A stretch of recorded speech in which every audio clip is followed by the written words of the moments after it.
sobrenatural. Capítulo 13. Estrela misteriosa reaparece. 1933. William Branham pregou na Igreja Missionária Batista raras vezes durante 3 meses, quando ele e o Dr. Davis tiveram um desacordo. O Dr.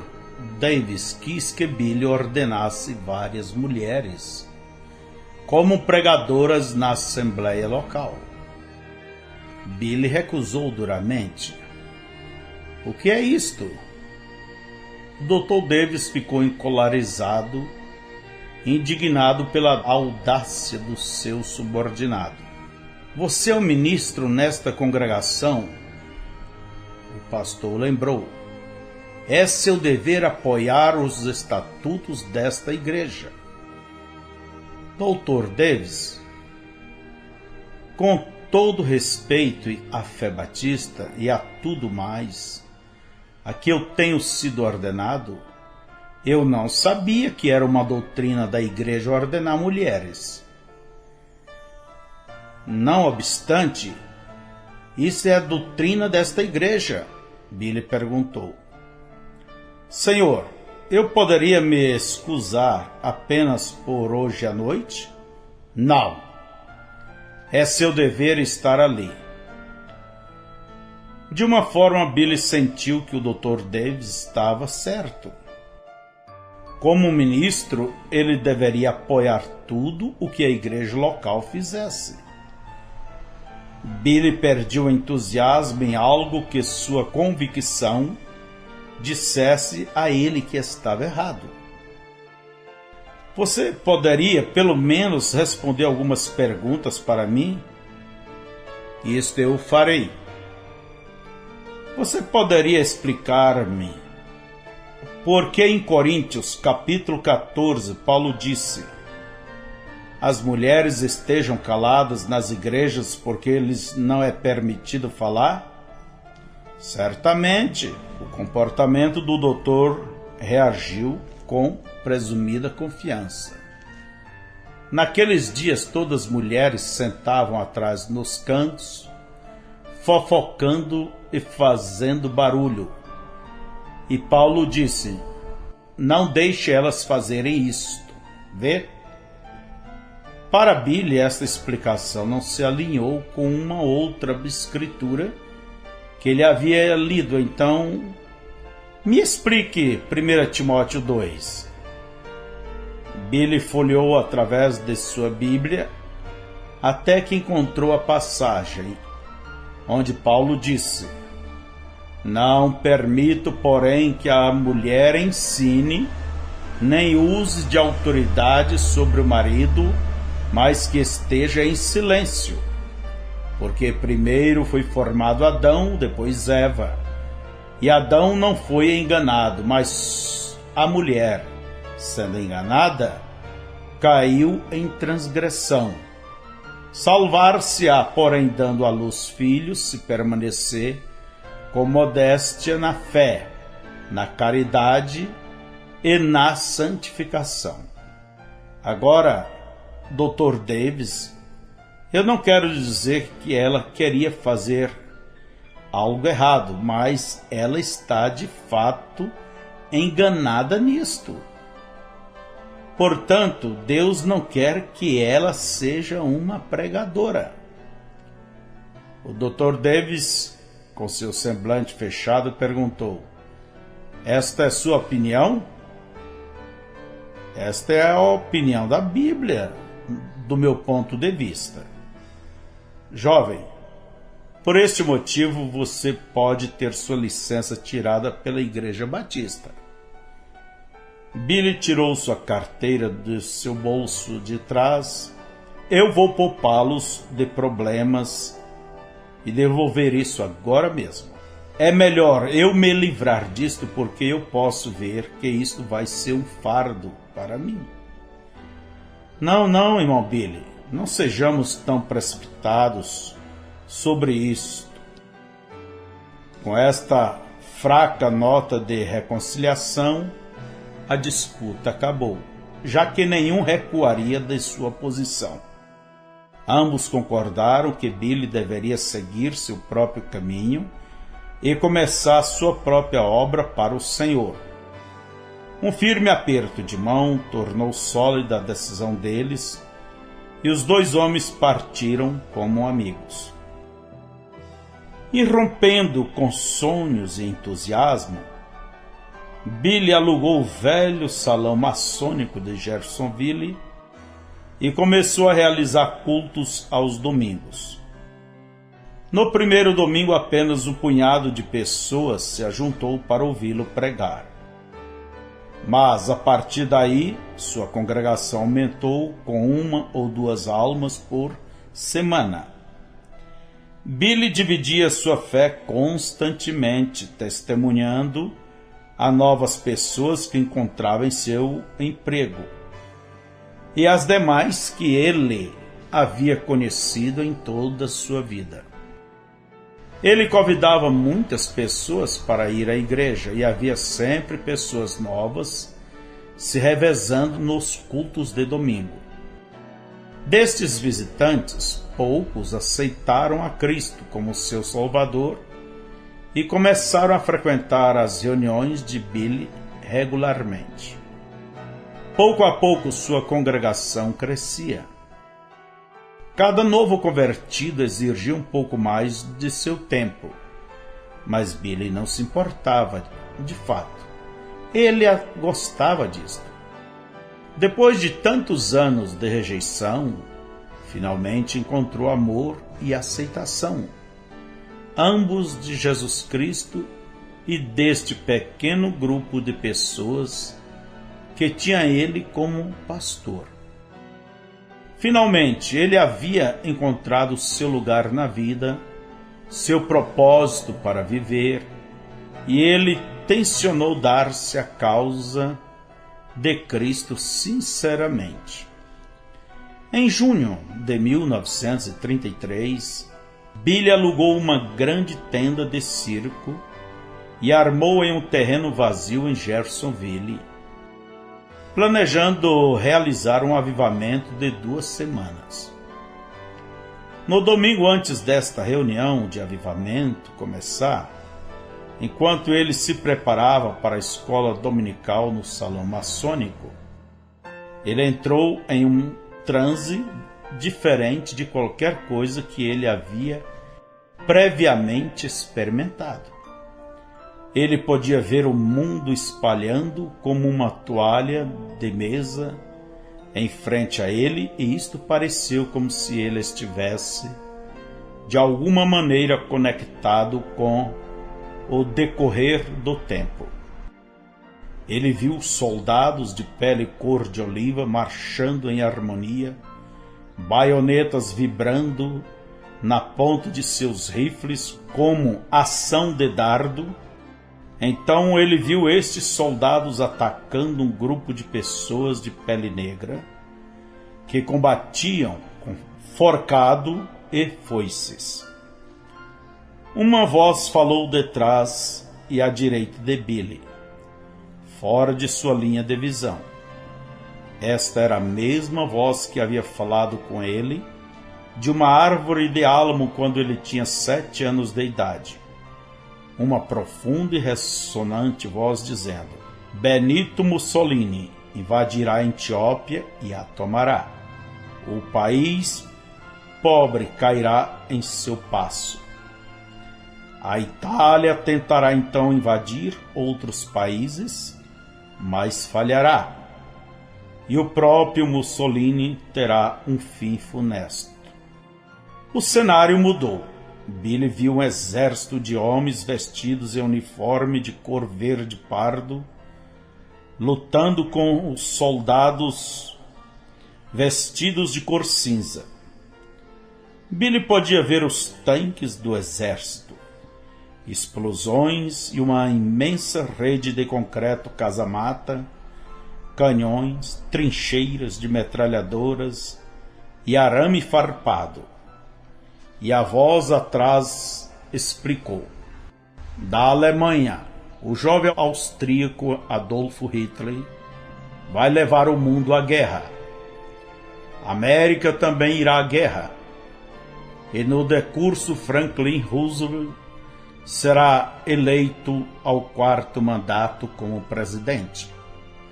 A Alemanha se fortificará atrás de uma longa muralha de concreto e a América pagará um preço tremendo em vidas para a ruptura desta muralha. Porém, a Alemanha será aniquilada e Hitler terá um final misterioso. Novamente a cena mudou. Ele viu a Europa estirada como um mapa diante dele e viu as fronteiras nacionais sendo alteradas e reformadas e uma nova seção política. E a voz disse: há 3 ideologias políticas lutando por domínio no mundo hoje: fascismo, nazismo e comunismo. As 2 primeiras se resultarão a nada. Porém, o comunismo florescerá. Observe a Rússia, o rei do norte. Uma 4ª vez a cena mudou. A guerra na Europa se tornou em cor azul e se desvaneceu na história. Em seu lugar, Billy testemunhou tremendos avanços na tecnologia através do globo. Entre outras maravilhas, ele viu carros em formato de ovo, viajando em uma rodovia de sistema elaborado. Ele viu até mesmo um carro sem motorista. As pessoas, uma vez no interior do carro, ao invés de estarem voltadas para o vidro da frente, estavam concentradas em um jogo de entretenimento, enquanto o carro, eletronicamente, guiava-se pela estrada. A voz não fez comentário. E a cena mudou uma 5ª vez. Agora ele viu mulheres com cabelos longos e usando vestidos longos, marchando com anúncios exigindo o direito de votar. Quando este direito foi concedido, ele as viu elegerem um jovem como presidente dos Estados Unidos. Então Bill observou que as mulheres cortaram seus cabelos. Algumas das mulheres passaram a vestir calça comprida, enquanto outras encurtaram as suas saias e fizeram para elas mini blusas, que a cobertura era apenas a forma e o tamanho de uma folha de figo. Por uma 6ª vez a visão alterou. Billy observou como ali nos Estados Unidos levantou uma linda mulher, elegantemente vestida. Mas, apesar de sua amável característica, parecia haver uma dureza sobre ela que desafiava a descrição. Grande poder lhe foi dado, e ela dominou a terra com sua autoridade. A voz à direita de Bill disse: olhe uma vez mais. Billy virou lentamente para ver o 7º e último espetáculo. Os Estados Unidos, espalhando-se diante dele em ruínas caóticas, crateras, buracos no chão, pilhas de escombro e fumaça enegreceram o ar. Até onde Billy podia ver, a terra estava desocupada de seres humanos. Então a visão desvaneceu. Billy permaneceu sentado por um longo tempo, entorpecido e confuso. Quando ele pôde fazer seus dedos se mexerem novamente, ele apanhou uma caneta e começou a rabiscar as 7 visões, refletindo seus significados enquanto anotava. Mussolini atacará a Etiópia. Isso seria um giro inesperado de eventos mundiais. Billy sabia alguma coisa sobre Mussolini, porque era um homem do qual o noticiário falava frequentemente. Mussolini havia sido o ditador totalitário da Itália desde 1922 e era extremamente considerado salvador nacional da Itália. Ele havia trazido ordem ao caos em um país empobrecido pela guerra mundial, estabilizado a economia da Itália e restaurado sua dignidade. Suas reformas sociais haviam sido levadas a cabo sem perder o apoio de ambos os industrialistas e os fazendeiros. Personalidades públicas em toda a Europa e nos Estados Unidos aclamavam Mussolini, às vezes comparando ele a César, Napoleão e a Cromwell, devido ao seu grande sucesso em transformar e governar seu país. Por que iria Mussolini arriscar seu bom nome para invadir tal rétrograda terra como a Etiópia?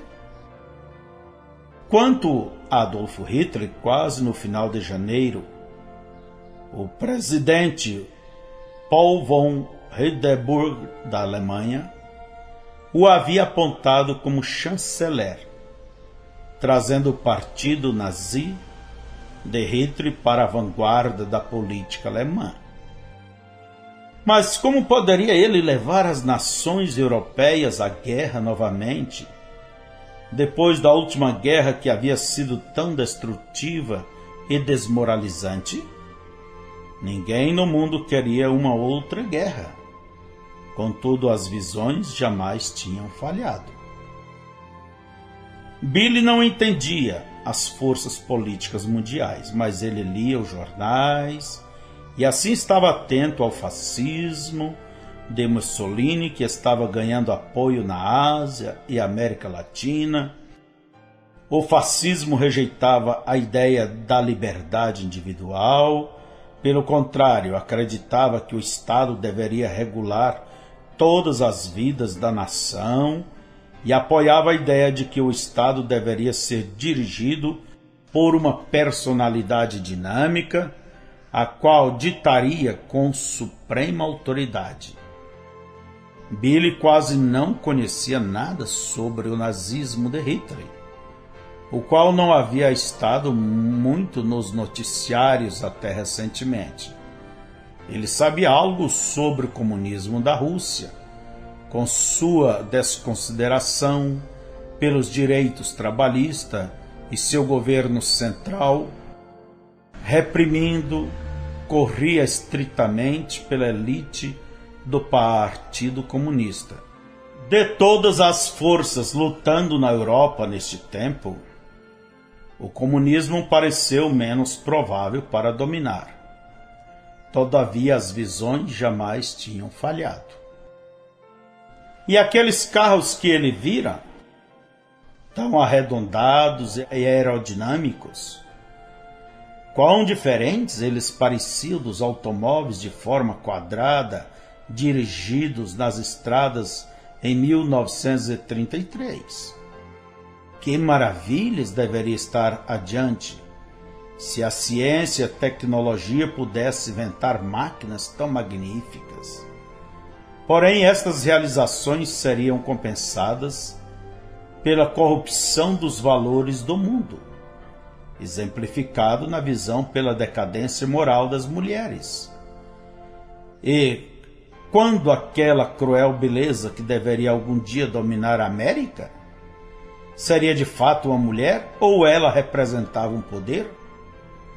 Talvez o movimento político das mulheres ou movimento espiritual. Billy escreveu entre parênteses, talvez a Igreja Católica. E finalmente ali estava aquela terrível destruição. Parecia que os dias da América estavam contados. Billy leu a profecia para sua congregação, comentando enquanto lia. Quando ele detalhou como estes 3 ismos da Europa seria tragado pelo comunismo, ele teve a atenção do povo e disse repetidamente: observe a Rússia, observe o rei do norte.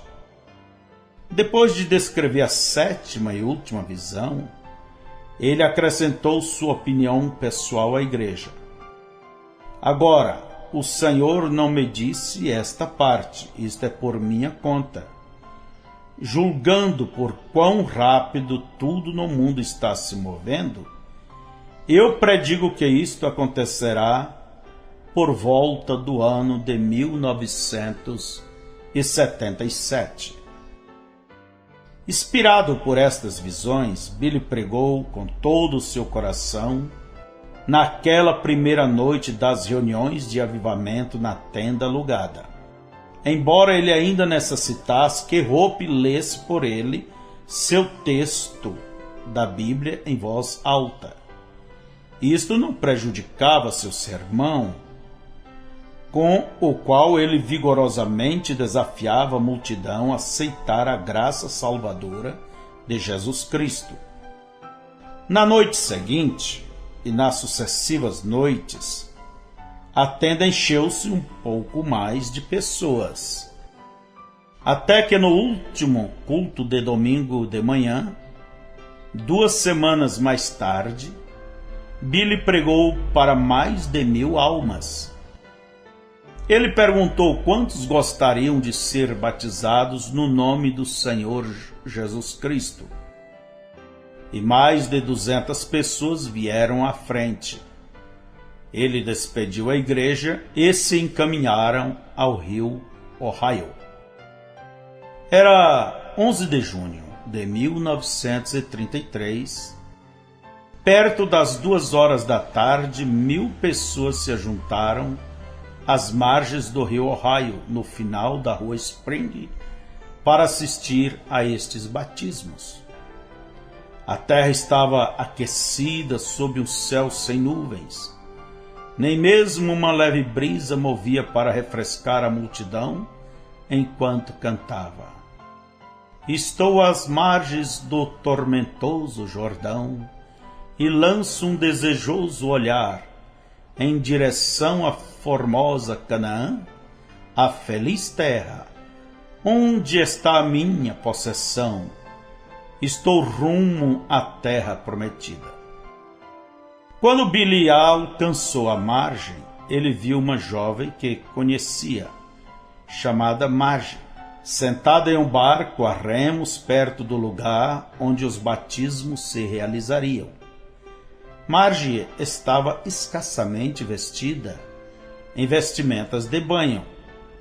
Sentindo que a roupa de banho de Marge era indecente e inapropriada, Billy pediu a ela educadamente se ela poderia sair dali.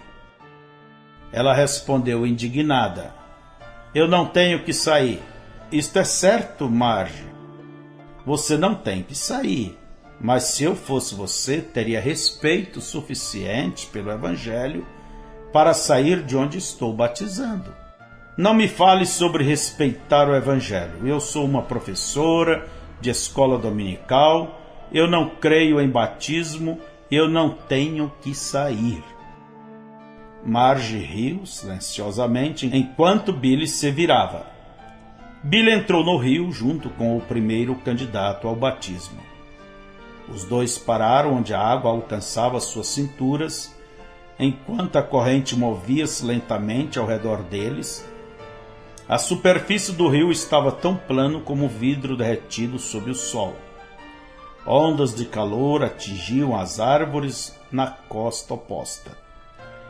Billy perguntou: você crê que você encontrou Jesus Cristo neste avivamento? O homem respondeu: sim. Você se arrependeu de seus pecados? Sim.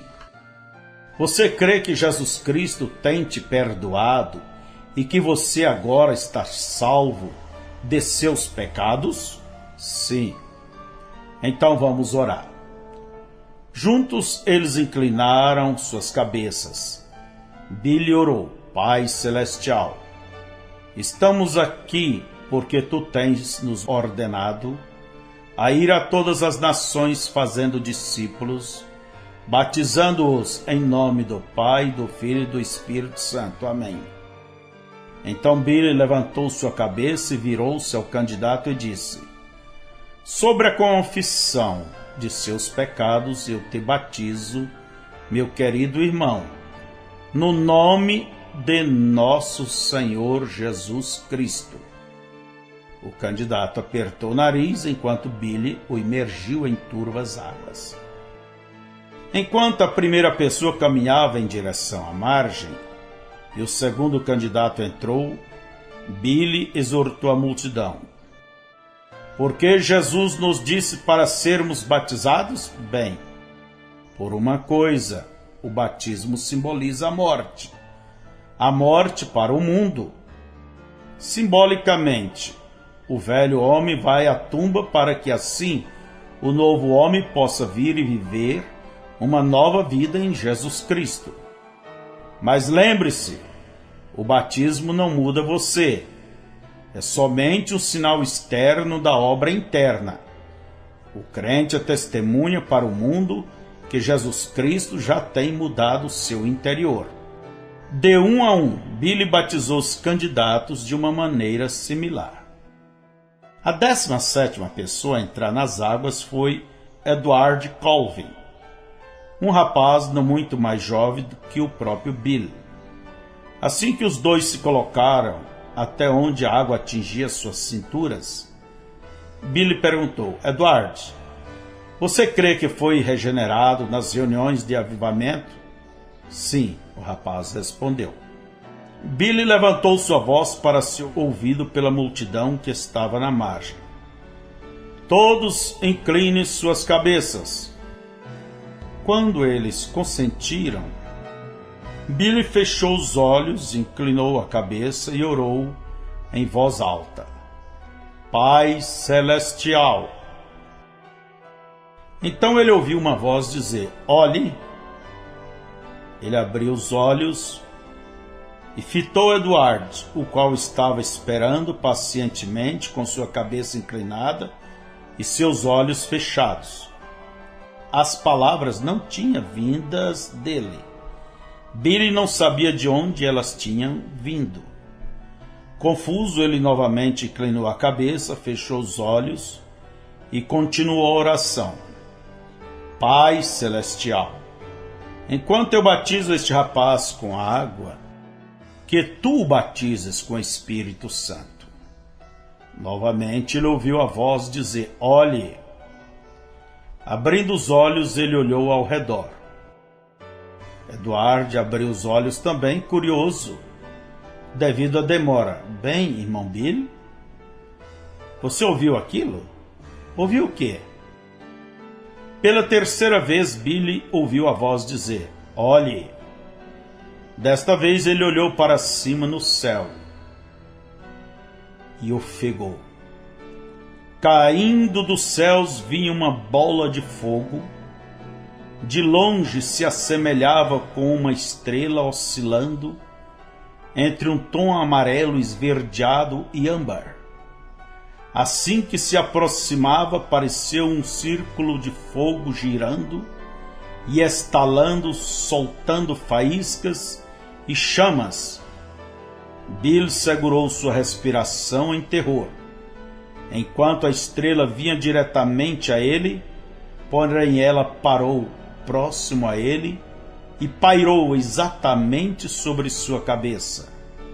As águas ao redor de Billy se agitaram, fazendo uma fina névoa que refletia um pequeno arco-íris sobre a estrela. De repente, Billy ouviu uma voz falando com ele. Esta não era uma voz baixa e melodiosa, mas frequentemente falava com ele em visões.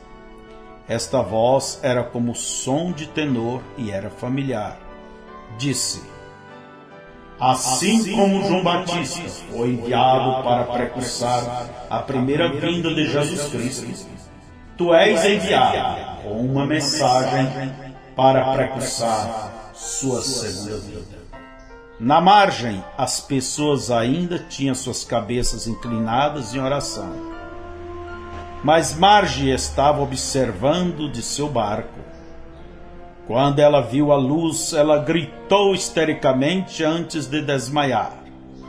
Atirando-se adiante na proa de seu barco, aquele grito chamou a atenção de muitos.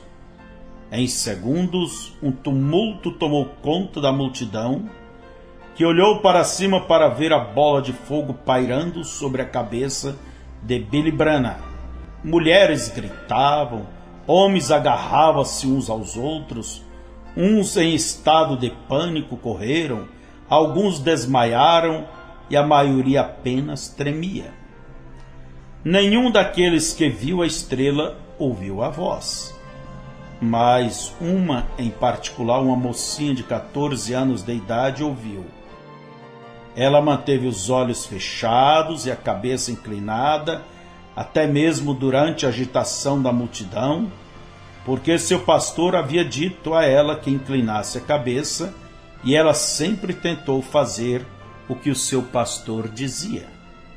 Esta moça que ouviu a voz, ouviu cada palavra distintamente, e por ter ouvido, algo poderoso penetrou profundamente em sua alma, como se uma âncora tivesse se enterrado no limo acumulado de sua experiência. Seu nome era Meda Broy, e ela estava destinada a desenrolar um importante papel no futuro de Bill. A bola de fogo ficou suspensa sobre a cabeça de Bill menos do que 1 minuto. Então se atirou de volta aos céus, de onde ela veio. As águas agitadas suavizaram-se novamente sob um céu azul e sem vento. Billy falou à multidão até que se acalmasse. Então continuou batizando até que terminou de imergir todos os 200 candidatos no nome do Senhor Jesus Cristo. Enquanto andava pela lama de volta à margem, um grupo de homens de negócios de Jeffersonville o cercou e perguntaram ansiosamente: "O que aquela luz significa?" Billy respondeu honestamente: "Eu não sei. Eu sou um crente. Isso deve ter sido um sinal para o incrédulo. Eu não sei lhes dizer." Na manhã seguinte, um jornal local publicou um artigo sobre este incidente, com o título de "Estrela misteriosa aparece sobre o ministro enquanto batizava." Para todos os demais, era apenas uma parte de outra curiosa notícia para discutir no dia em que o jornal foi publicado. Mas para William Branham era muito mais. Ele havia permanecido sob aquela luz pulsante de coramba e olhara de solaio seu brilho. Ele tinha visto as águas se tornarem agitadas ao seu redor. Ele tinha ouvido claramente aquela voz declarar: "Assim como João Batista foi enviado para precursar a primeira vinda de Jesus Cristo, assim tu és enviado com uma mensagem para precursar sua segunda vinda." Não era algo para se descartar facilmente. Simplesmente porque pareceu tão remoto e difícil para entender. Bill considerou como um sinal sobrenatural que exigia uma explicação. E se este sinal veio de Deus, então ele cria que a explicação teria que vir nas páginas da palavra de Deus. Com fervor, Billy leu a Bíblia, buscando por indícios. Ele mantinha uma agenda e lápis à mão. Assim podia anotar rapidamente, fosse qual fosse a escritura que parecia enquadrar. Para sua surpresa, ele descobriu muitas. O primeiro lugar que ele encontrou uma referência de Deus, aparecendo na forma de um fogo sobrenatural, foi em Gênesis 15, 17, onde Deus fez um pacto com Abraão. Moisés ouviu Deus falar com ele de uma sarça ardente, a qual tinha que ser um fogo sobrenatural, porque a sarça não se consumiu. Moisés viu o Senhor novamente em uma nuvem de luz, que o ajudou a guiar os filhos de Israel para fora do Egito. Mais tarde ele encontrou esta luz no Monte Sinai, quando recebeu os 10 mandamentos. Moisés viu isto mais vezes, incluindo quando ele dedicou o tabernáculo no deserto. Prontamente escreveu: porque o Senhor teu Deus é um fogo consumidor. Salomão viu isto quando dedicou o primeiro templo em Jerusalém. Manoá, pai de Sansão, viu isto quando encontrou o anjo do Senhor. Elias viu isto no cume do Monte Carmelo. Ezequiel viu isto em uma visão. Davi descreveu isto no Salmo 18. Saulo de Tarso, em seu caminho a Damasco, quando perseguiu os cristãos, foi cegado por uma luz do céu. Ele até mesmo ouviu uma voz falar daquela luz, dizendo: eu sou Jesus a quem tu persegues. Finalmente, ambos, Daniel e João, viram esta luz encarnada no Senhor Jesus Cristo. Esta foi uma formidável ordem de versículos, não restando perguntas na mente de Billy, que aquela estrela que havia resplandecido sobre ele no rio, no último domingo, possuía uma herança que atravessava a Bíblia de Gênesis a Apocalipse. O que mais podia ele pedir com respeito à vindicação? Ele sabia que isto viera de Deus. A seguir, Billy voltou sua atenção para o fato de que o rio, o qual havia estado plano como vidro, tinha de repente se tornado agitado ao redor dele enquanto aquela luz aparecera. A única coisa como esta que ele encontrou na Bíblia foi em João 5,4. Seria possível que a luz sobre ele no rio fosse o mesmo anjo que havia agitado as águas no tanque de Betesda, na antiga Jerusalém? Ele considerou esta ideia por muito tempo, mas não pôde encontrar nada além disto para provar ou desaprovar. Então ele deixou isto como uma interrogação. A terceira e mais direta evidência do significado deste sinal veio da voz. Assim como João Batista foi enviado para precursar a primeira vinda de Jesus Cristo, Bill refletiu nestas palavras de todos os ângulos, tentando decidir exatamente o que elas significavam. Ele estudou a vida de João Batista e ficou particularmente fascinado pela ligação que Deus traçou entre o profeta João e o profeta Elias. E ele, João, irá diante dele, Jesus, no espírito e virtude de Elias. Disse um anjo ao pai de João. Mais tarde, Jesus disse sobre João: se quereis dar crédito, este, João, é o Elias que havia de vir. Isto era muito para Billy, e ele sabia que levaria muito tempo para que pudesse entender melhor. Finalmente ele considerou a segunda coisa que a voz havia dito. Assim tu és enviado com uma mensagem para precursar sua segunda vinda. Bill cria na segunda vinda de Cristo. Tendo ouvido o Dr. Davis pregar sobre isto e tendo lido isto no Novo Testamento, mas o que poderia sua própria insignificante vida ter a ver com este evento mais importante de todas as eras?